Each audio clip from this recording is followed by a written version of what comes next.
Richard Chamberlain died at his Waimanalo, Hawaii residence on March 29.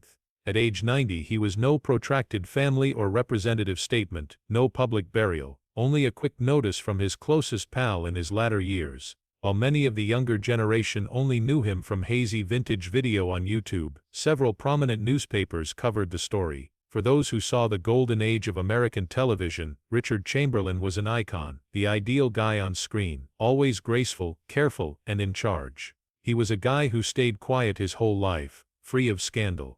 Ironically, it was only after his passing that a string of unanticipated discoveries started to appear, from his assets and will to long-denied romances kept quiet for decades. His personal law office in Honolulu formally verified just days after Richard Chamberlain died that his last will had been signed and notarized in November 2023. This over 40-page paper caught notice fast since its contents were very opposite to what the family had anticipated. Nearly $20 million in assets, including real estate, interests in media firms, film royalties, and long-term investments, were not handed to any blood relatives. Most of the money, therefore, went straight to a non-profit named the Pacific Light Foundation with headquarters on Oahu, primarily concerned with juvenile arts education and promoting independent theater. This is a tiny non-profit, a site where Richard has silently served as an anonymous patron for more than 10 years. Equally unexpected was the news that Martin Rabbit, Chamberlain's ex-partner, nonetheless got a considerable share of his fortune, given he had not lived with him since 2010. Chamberlain called Rabbit in the will, "someone I once loved deeply and always cherish," clearly indicating that this was a personal choice, with no legal ground for more conflict.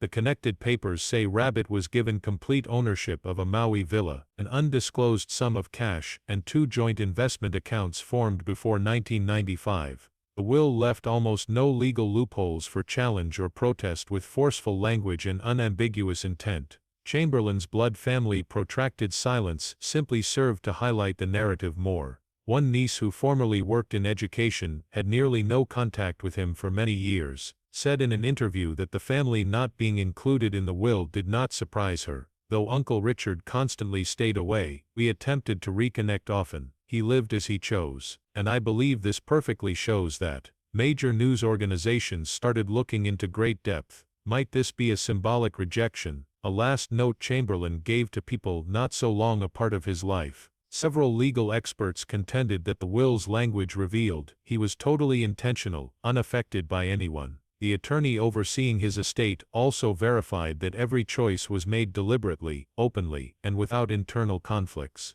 Public opinion on social media divided into 2 camps. One side viewed it as a sensible personal decision that everyone has the freedom to allocate their assets as they see appropriate, particularly when familial ties have withered. The other side lamented the family who had been harshly left out. Still, everyone concurred that the will was more than only a legal paper. It represented an entire life lived in discretion, intricacy, and tough decisions by someone once considered America's perfect man. At this point, no legal claims have been made. For many of his family members, however, the feeling of loss is not only for the worth of the land, but also for the obvious message. Long before he died, they had not been members of his inner group.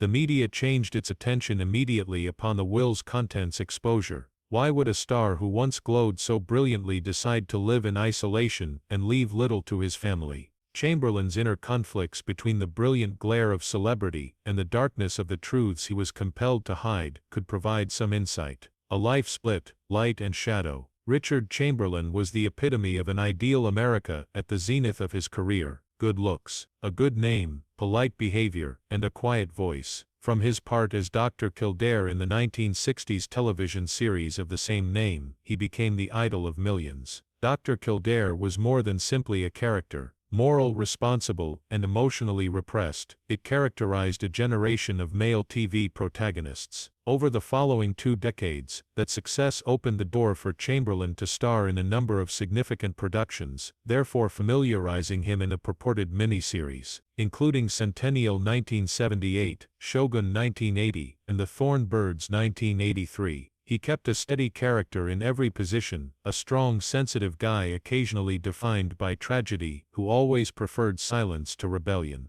That is why the public found it difficult to picture a guy fighting inner torment behind the calm facade and guarded personal life. In the years of his greatest fame, Chamberlain lived in continual dread that his career would finish should his actual sexuality be exposed. Hollywood was not a friendly environment for differences at that time, particularly not for male stars who projected traditional leading man ideals. Chamberlain reportedly said he was stuck in a flawless shell, where everything from his clothing and speech to the connections he represented was closely managed to fit his public image. He concealed everything, not even from relatives or close friends. Richard started living with Martin Rabbit, a lesser-known author and actor, in the 1980s. Though always kept their relationship concealed from the media, they lived as a couple in Hawaii. Though they spent almost 30 years together, Martin was not only his companion but also an unofficial manager, representative, and occasionally co-writer on minor ventures Chamberlain undertook. Until 2003, when Chamberlain, at age 69, published his memoir Shattered Love, they never officially recognized their relationship. The book was the first time he directly addressed his dual existence, one in the spotlight, and the other in the shadows marked by concealment and loneliness. He wrote in it, "I loved Martin. I understood it obviously early on, but I also realized that if I confessed it, everything might collapse." Broken love. Partially because Chamberlain was already at retirement age and partly because the social scene had changed, he did not create the shock many had expected. But for him it was a late effort to live honestly. He stated in an interview, "I'm not afraid anymore since I've almost lived my whole life." Though he never said it directly, the choice to come out made him pull back from most artistic pursuits. His buddies got it. Chamberlain did not want to be seen as a spokesperson for the community, or to become a symbol of any cause. He almost vanished from Hollywood after a few little supporting parts in the 2000s, moved permanently to Hawaii, turned down interviews, and stopped working on new projects. Especially after he came out, his friendship with Rabbit started to erode.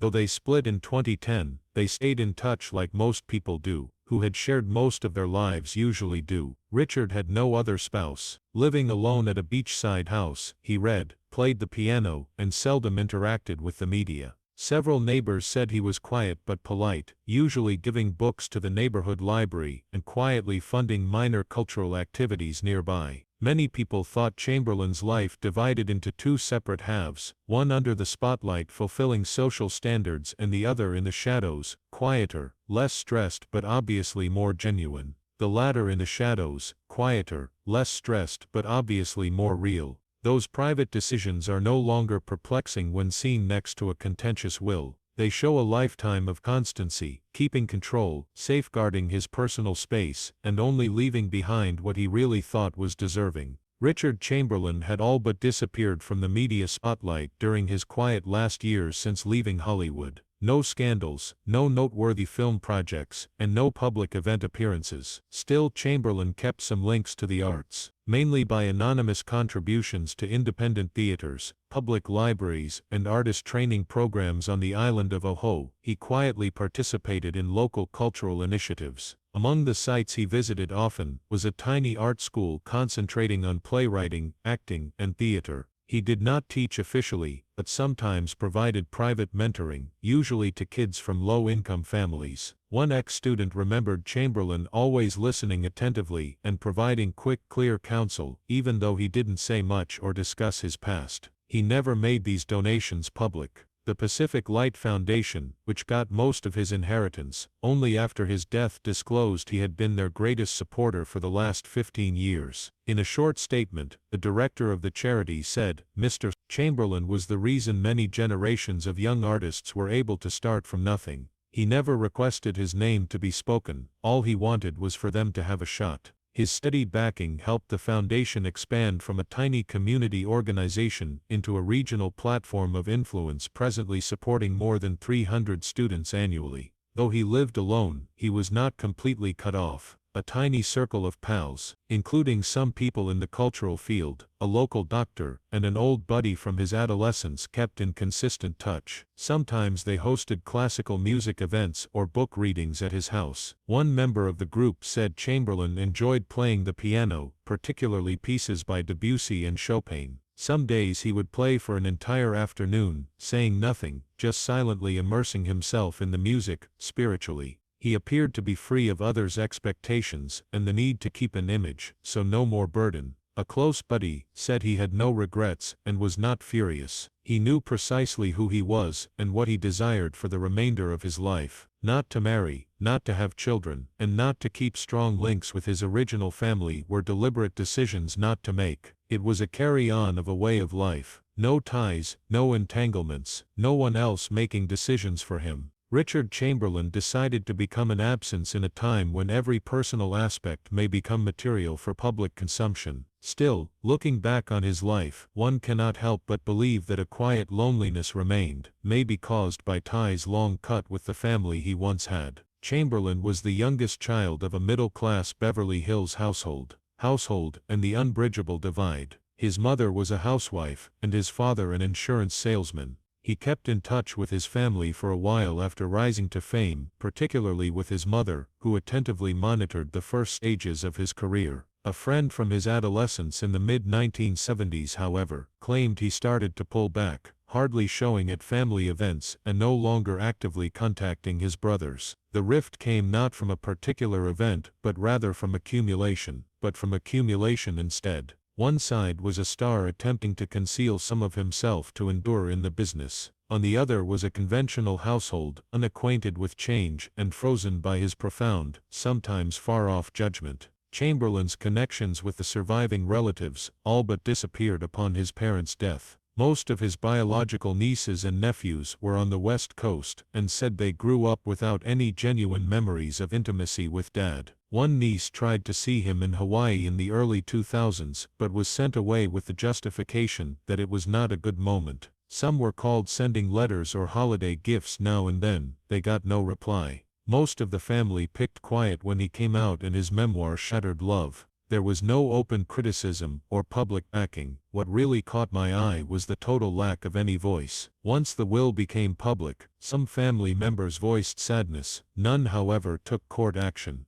Maybe they realized that the relationship had been shattered for far too long, and that whatever was left to grieve no more lay in worldly riches. When discussing his family, the anguish mentioned in press headlines was not only about the estate being left out, it was the sadness of knowing they no longer existed in the recollection of a loved one, not only in the present but also in memory. A person close to Chamberlain said he once told his attorney he did not want any family member to feel loaded by the inheritance. This could have been a diplomatic statement, or maybe a certain indication that he had decided to cut all connections with relationships that formerly tied him. That determination seemed like freedom, a guy deciding to write the last chapter of his life on his own terms, leaving no untidy echoes behind instead of resentment. His relationship with family reflected the attitude of many of his life decisions. He chose silence over explanation, and chose to discreetly walk away rather than face. Ultimately, he stayed constant in both deed and the last eternal stillness of his will.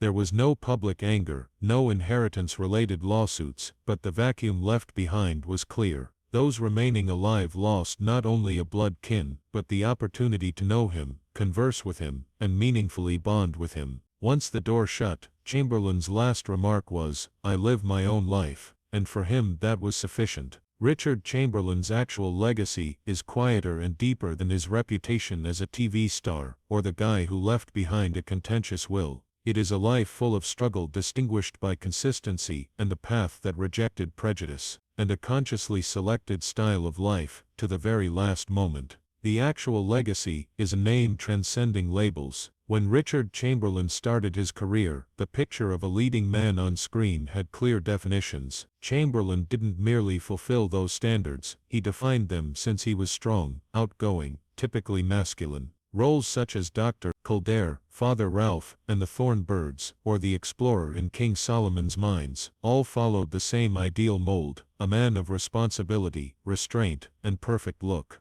To audiences, he was a face that stood for order and decency on American television over 3 decades, as well as safety in a changing world. Chamberlain, however, always understood that picture was a shell, and that his quiet was not out of shame, but rather of knowledge of what would follow if that shell broke too early. He was neither a leader of movements, nor a pioneer in coming out, but it was exactly his calm decision, no statements, no denials, that made him an unofficial emblem for many gay artists who followed. By the time he decided to reveal the reality in his memoir, Shattered Love, it was no longer a confession, but rather a strong, unequivocal affirmation. He had always been himself. From a contemporary viewpoint, many think Chamberlain might have emerged sooner, lived differently, or interacted more deeply with the LGBTQ+ population. But his legacy was special from what he decided not to accomplish. Someone who didn't want politics, celebrity, or sexuality to define him. He didn't want to be a gay star, or a spokesman. Only someone who had lived and contributed to art in his own manner.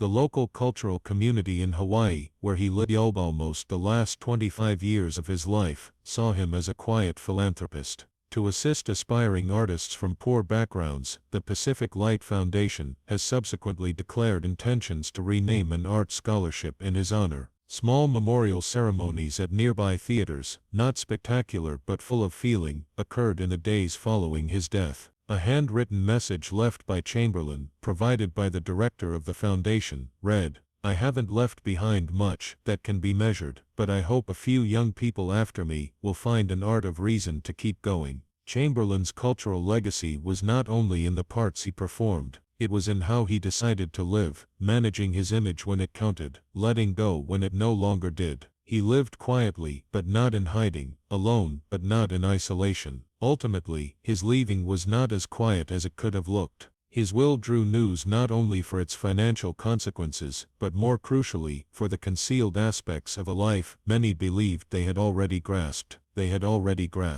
People like Richard Chamberlain no longer have to conceal anything nowadays in a culture more tolerant to diversity and uniqueness. But the reality is that he lived in a period when personal truth had a high cost. Chamberlain paid that price in silence, by separating himself from part of his family and by deciding to live on the outskirts of the very sector he formerly stood at the center of. So when we think about him, the legacy is not only movie, money, or celebrity. It is a lesson on maintaining one's autonomy in a life full of pressures. It is about deciding to live honestly, even if late, even if silently, and leaving a mark, not by loudness, but by unrelenting consistency. Chamberlain left behind something uncommon, a private life, completely lived, in a turbulent entertainment sector. How do you feel about Richard Chamberlain's life and decisions?